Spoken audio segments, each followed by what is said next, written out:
Mario and Sonic games don't hit the same as they used to. Just like the rest of us, I grew up playing Mario and Sonic games my entire childhood, but most of the times I realized that I only really like the Mario and Sonic game spin-offs. Let me kind of explain what I mean. Mainly when I say Mario and Sonic spin-offs, I mainly mean the Mario sports games, like Mario Strikers, Mario Power Tennis, Mario Superstar Baseball. Those were the games that I really enjoyed, and those were the games that actually made me love playing Mario games.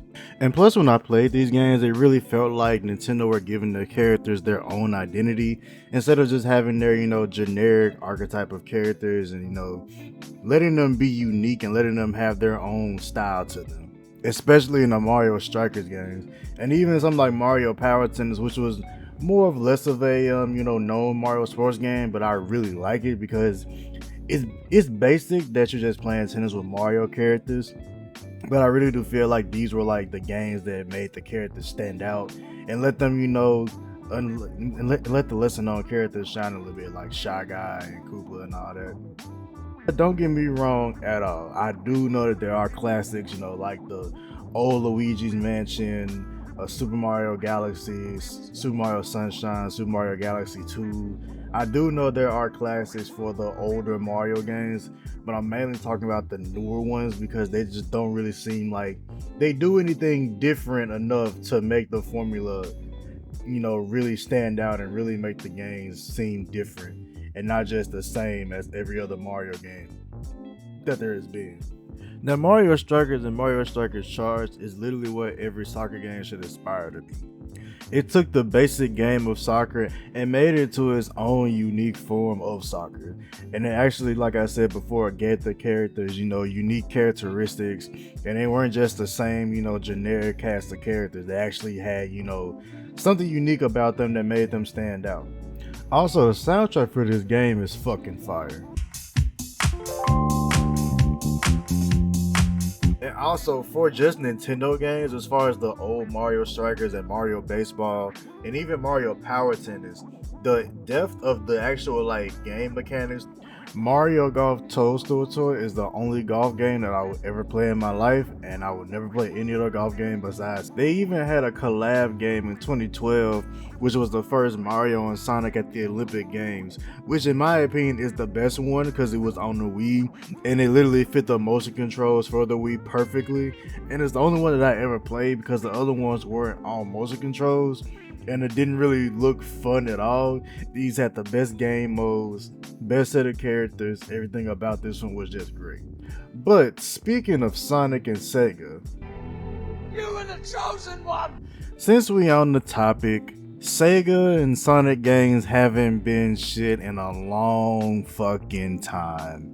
The last great Sonic game that I even played, the last Sonic game that I actually played, that was a mainline Sonic game, was Sonic Unleashed on the PS3. And it's the best Sonic game that I've ever played in my life. You can fight me on that. But after that, after Sonic Unleashed, I genuinely could not be bothered to buy any other Sonic game at all. Not Sonic Forces, not Sonic Colors, not even Sonic Frontiers. I don't know if it's just the case of I grew out of Sonic games, but they just didn't look fun after Sonic Unleashed. And this goes back to what I was saying earlier about the Mario games. It just didn't seem like they had any new ideas of what to do with Sonic. Now I get that his mainline games are gonna be the same concept of you just running through stages, but they just didn't add nothing to it to make it enticing enough for me to be like, oh, I'm gonna go buy this Sonic game. They just never did that for me. But also, like I said earlier in the video, the spin-off Sonic Riders and Sonic Riders Zero Gravity were underrated gems for Sonic games. Especially the first one because I really preferred the trick system in the first game compared to Zero Gravity, but I digress. The first Sonic Riders was like the best Sonic game to ever come on the GameCube. I even liked it over Sonic Heroes. This is what I mean by like a different idea that works. Cause we all had them old Sonic racing games, but this one actually works. You basically race hoverboards with other Sonic characters. I don't know how much better you can get with Sonic spin-off games than that. Now the story of the game was basic, but it was the gameplay and the tricks that you would be able to do in this game that made me play it for years and years, long after it originally came out. I was even able to find a modded version of the original Sonic Riders, which blew all of my expectations for any type of mods that I thought a Sonic Riders game could even have. It has its own custom music, has its own custom menu screen, like it has custom music for like every Sonic game you probably could think of, and every good Sonic stage. You even have like custom characters in the game, like fucking Chaos is in the game, Silver is in the game, Blaze the Cat is in the game, and they all have like custom skins and shit. So if you want like a fucking skunk, skin flavored Tails, you can do that.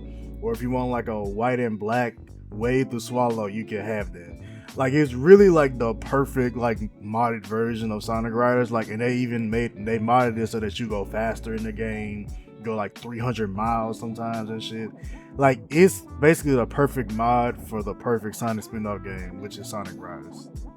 But before I go on a tangent about the modded version of Sonic Riders, it's great, by the way. You should go play it. I'm gonna link it in the comments or the description. I hope I don't forget. But this was the game that I actually really liked playing as far as a Sonic game, especially on the GameCube, because I didn't really play much of Sonic games as a kid. The only Sonic games as a kid that I played were Sonic Riders, Sonic Heroes, and Sonic Advance 3. I didn't really play any of the Sonic Adventure games. I didn't really play, any of the other Sonic games that came out, because they just didn't really look fun to me. It was just kind of like the basic run and jump thing that Sonic is known for, which is what I expect the mainline Sonic games to be, but they just didn't do anything to stick out to me. And yes, I know that Sonic Riders is kind of remembered for being like a glitchy mess of a Sonic game, and the controls were really wonky and really bad, but this is kind of one of the better Sonic games of all time, if we're really being honest. Yeah, the controls are kind of wacky, and the game isn't perfect by any means, but especially as far as like 3D Sonic games go, this is one of the better ones, even story wise. I like the fact that you kind of get all the Sonic characters together, kind of like, fight one enemy, but they all have like different story paths and shit. That's the type of shit that I loved about this game. But I say that Sega disappointed me the most because they were the ones that carried on better into, later years than Nintendo did with Super Mario games.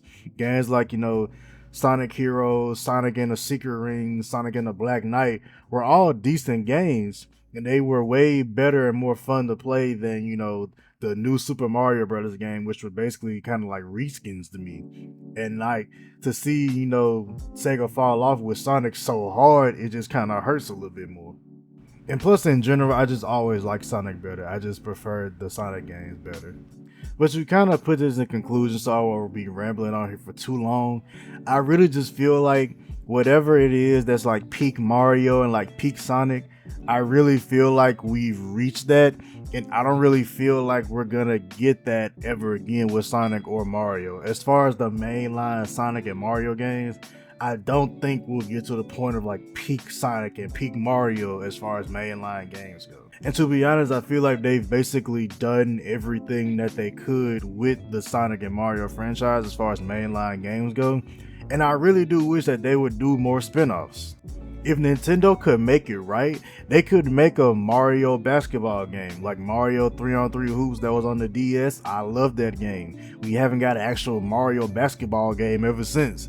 It would be funny as fuck, and I would love to see like a Mario version of like 2K or some shit, or even like a Mario like Blitz the League or NFL Street type of game where you play American football and like you get to have like Mario as a quarterback and like Bowser tackling people. That shit would be hilarious. Now, is this stuff that I expect Nintendo or Sega to do at all? No, I don't.